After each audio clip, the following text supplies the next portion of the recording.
Hello，大家好，我是树显。今天这一期是一个特别的节目，因为本周我和画室熊哥一起骑703双 R 和春风675 SR 深度体验了一下。那么本期节目的内容也是针对于声势703双 R 以及春风675 SR 的一些驾驶体验的感受对比。我会分为几个大类，首先，车辆的外形、价格、驾驶体验、发动机质感以及等等一些因素去互相对比，来给大家一个相对来说比较直观的了解。首先我先叠个甲，我不是专业的摩托车车手，我只是一个喜欢摩托车的普通人。首先这两辆车互相换着骑了200多公里左右，大部分的路况都骑过，除去非铺装或者是特别激烈驾驶的这种还没有体验到，但是这两辆车给我的感受以及给熊哥的感受都有一个很明显的不同，有不同的点。这两辆车的来源的话，703双 R 是我自己的，然后全款下的全国首台订单，不是特调车就是试售车，然后675 SR 也是试售车，是在车行那里花钱租赁过来的，然后1500公里左右，无倒无摔，车况精良。我尽量去客观分析这两辆车的优缺点，然后也请大家理性的去看待。那么接下来我就放一些当时跟熊哥骑行的画面，但是我们骑的相对来说比较慢，跑的是那种小山路，都是休闲骑，为了安全第一，路第一次走，然后大家也可以把手机放在旁边就听个声音就好了。首先说一下两辆车价格上面的区别，实际上这两辆车价格上面区别不是很大，春风675 SR 是41580八，声势703是41800，价格贵了200多。在今年仿赛中排量多缸大战中，声势703是第一个公布价格的。在春风675 SR 公布价格之前，有传言说675 SR 的定价要在45000左右，后来定价41580，不知道有没有声势703双 R 的功劳。但是就账面数据来看的话，这两辆车定这个价格，我觉得都相对来说比较合理。声势703方面，41800的价格可以给到你全铝合金一体浇铸的车架，米其林 Power 6的轮胎，多连杆减震、前把手旗减震、西护的卡钳上泵等一系列配置。全铝合金一体浇铸的车架也是老陶这辆车重要的一个卖点。具体关于全铝合金车架的优缺点，我在这里就不过多的去讲。那么春风675 SR 41580给到的配置有春风大厂的调教，以及这辆车的一个售后的体系，优秀的仪表 UI 界面，西护的卡钳和上泵，还有直顶减震，以及发动机整体的运行品质，我觉得在这个价位也是相当值。那么价格方面的问题就说到这里，那接下来是外观方面。外观方面的话，两辆车有极高的辨识度。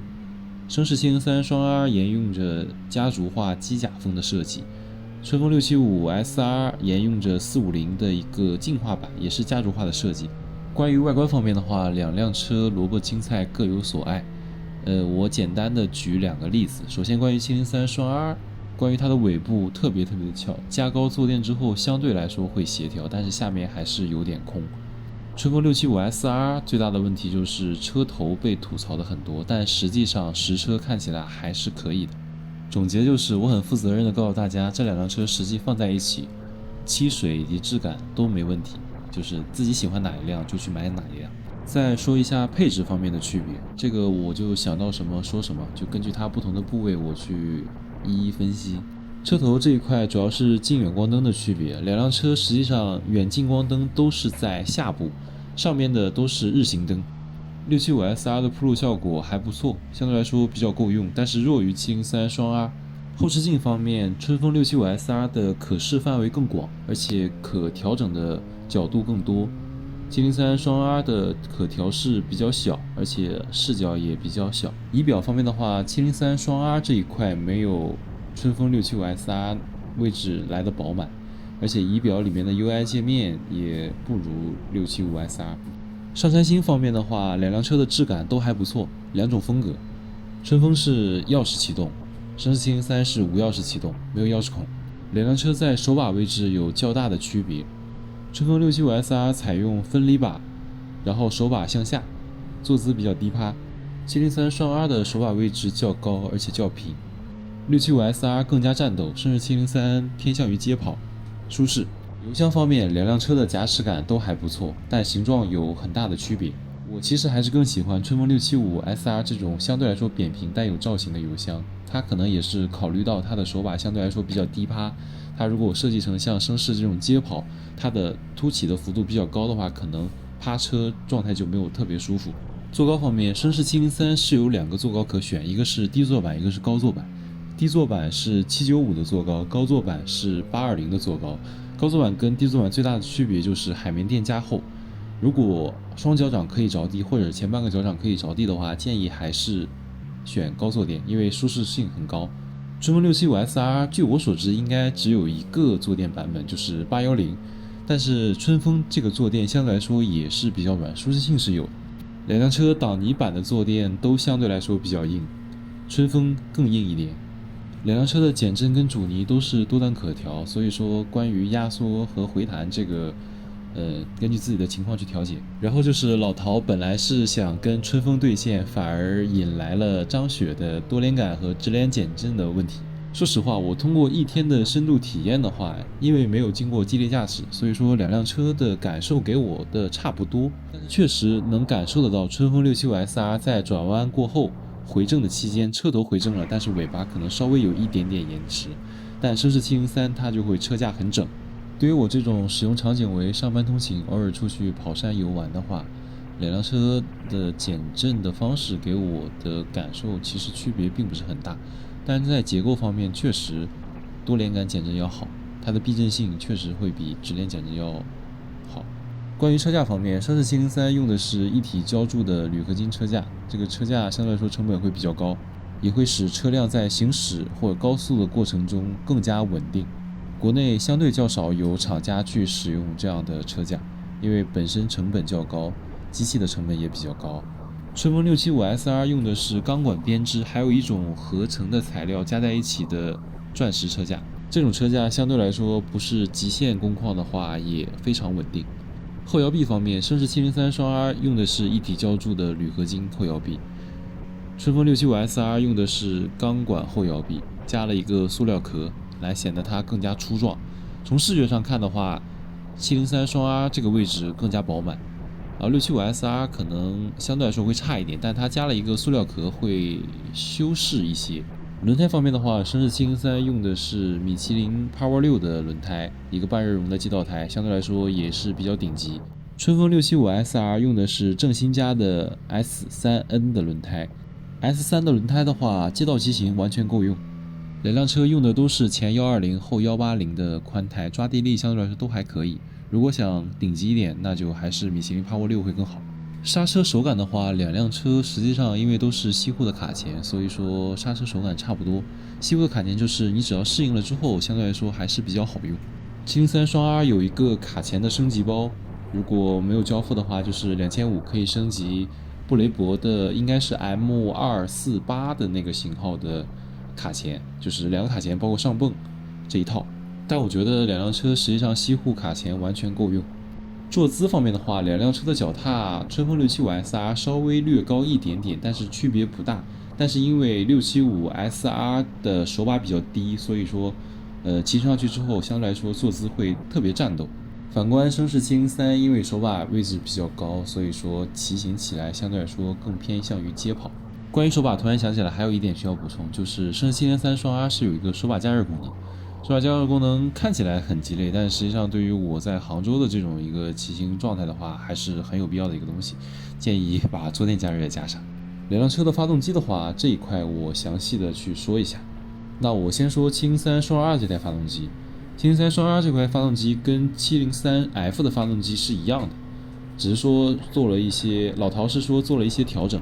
这款发动机当时据说是先造出来的1103的发动机，然后随后缩缸而来。经过703F 大概半年多的一个市场检验，这个发动机其实还可以，总体来说还不错，但是还是有优化的地方。首先就是油耗相对来说比较高，然后发热量比较大，振动一直还可以，但是没有说特别完美。大概4000到5000左右是有一个共振带。春风675SR 的这个发动机据说是450SR 加了一个扩缸之后得来的。震动抑制这一块做的比703双 R 要优秀很多。两辆车的发动机被吐槽最多的地方就是升势703双 R 的发动机是黑色的，但它螺丝用的是白色的，就看起来很怪。然后春风675 SR 它的话用的是金属原色的，可能这个也是被吐槽最多的。可能有的人会觉得黑色的比较耐看，但是我觉得春风应该是为了照顾它整个车的一个配色，所以说它会选这个颜色。那关于发动机这部分的话，到时候我再放到后边的骑乘体验再去细讲。那接下来说一下关于回压包。回压包的话，春风675 SR 那个回压包真的太丑了，它应该做一下熏黑处理。然后703双 R 它虽然是做了熏黑处理，但是它这个东西我是用水枪冲过，它如果上面很脏的话，实际上你那个位置根本冲不掉。而且据我发现它这个东西如果持续，因为很高温嘛，骑行相对比较久的话，它也是会发黄，但是还是熏黑比较好。对了，关于春风675 SR 发动机上半部分空出来的位置，可能是为了散热，也可能是为了其他的一个作用，但实车我看到了，对这个地方完全没有印象。就是实际上实车的话，这个部位并不是很影响感官。那么最后就说一下这两辆车给我的最大的一个区别的一个骑行体验。首先我先骑的是春风675 SR，675 SR 给我一上手的感觉就是坐姿很战斗，很低趴，相对来说骑时间蛮久的之后会比较累腰。它的油门调的比较线性，动力攀升也比较线性，但是油门有一个致命的问题，就是它的油门总行程比较长，但它前面有一段空行程，这样就会导致我在1、2档起步或者是低速跟车的时候相对来说会很难受。再加上它比较战斗的坐姿，它手把相对来说比较低，那我的手承受的力量会更大，这样就会导致手腕很快的变得很酸。1、2档动力结合有很大的问题，前段给人一种绵软无力的感觉。这辆车的前段出力特性更偏向于4缸车，需要转速攀升上去之后，动力才能结合的相对比较好。当转速上升了之后，这辆车骑起来确实很舒服，而且发动机的震动抑制很好。但提速的体验给我的感受没有特别的激进，就是该是什么档位，那我就该骑什么样的一个速度。总体来说更加偏向于舒适，但是坐姿又很战斗，所以说675 SR 给我的感受就是相对来说比较割裂。如果675 SR 把坐姿稍微改成街跑的坐姿，然后前段的油门调教稍微重新设置一下的话，那675 SR 相对来说会是一个新手进阶不错的车。在双 R 方面给我驾驶体验最直观的感受就是双 R 的油门行程很短，油门的总行程很短，而且前段没有空行程，这样的话就会导致